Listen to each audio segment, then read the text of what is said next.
Hi, my name's Laura Muir and this video is all about how to stop your dog biting. There are three reasons why your dog will bite.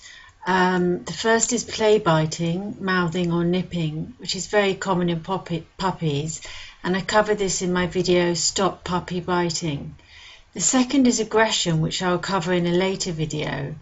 And the final reason is through fear, which is what I'm going to cover in this video. So, what is fear biting? Well, this is found in adult dogs and is a bite that occurs out of sheer panic. It's not to be confused with dominance or aggression, which is a sign of deep-set personality problems. A fear biter isn't necessarily a fierce dog, she's just scared. So, why does it happen? Fear biting never just happens out of the blue. It only occurs when people ignore the signs. Fear bites are nearly always the fault of the owner, who doesn't understand just how frightened the dog is. A good example is the dog that bites during a thunderstorm. The dog is cowering under the bed, hiding in the safest place she knows. And her owner, not understanding just how scared she is, tries to coax her out from underneath the bed and show her there's nothing to be afraid of. When she won't come out, the owner reaches in and tries to pull her out, and is shocked when they receive a bite on the hand. Fear biting happens because the dog is so panic-stricken that she'll do anything to keep the object of her fear from coming closer. She bites because it's her only way of expressing her extreme fear or panic, and her only way of telling her owner that she can't handle the situation. So, how to cope with fear biting?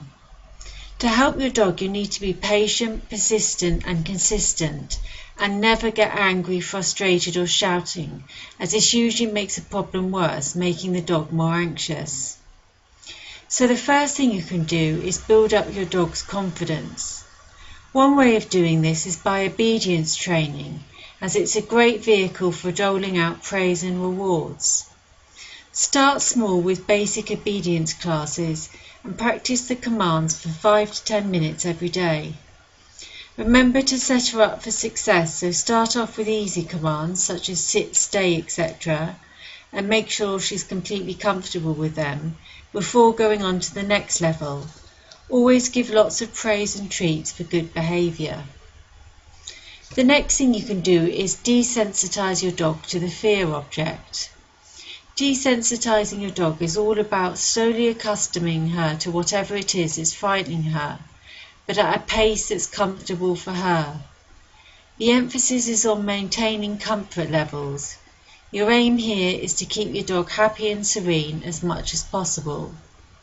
So if she's afraid of, say, the vacuum cleaner, start integrating it into daily life. Remember to move slowly and not push her too far too fast. Start by simply leaving it out in an obvious position, for example in the middle of the lounge carpet. Play with her near it, feed her near it, integrate the object or the situation, whether it's the garbage truck, strangers approaching the door, small children driving in the car. Integrate it into normal everyday life as much as possible and slowly build it up little by little. The other thing you can do is counter conditioning. Once she's become desensitized enough to the fear object that she's reasonably calm around it, that means she's might be exhibiting signs of fear, but she isn't panic-stricken enough to the point of wetting herself or hiding, you can start counter-conditioning. This means teaching her to associate good things with the fear object. You can do this by doling out treats liberally and giving lots of praise for any improvements in her fear levels. For much more information on fear biting, such as recognizing the warning signs of a fear biter, and lots of do's and don'ts, please go to the link shown below and sign up for my free weekly training guides on a wide range of dog training topics. Thanks very much for your time and have a great day.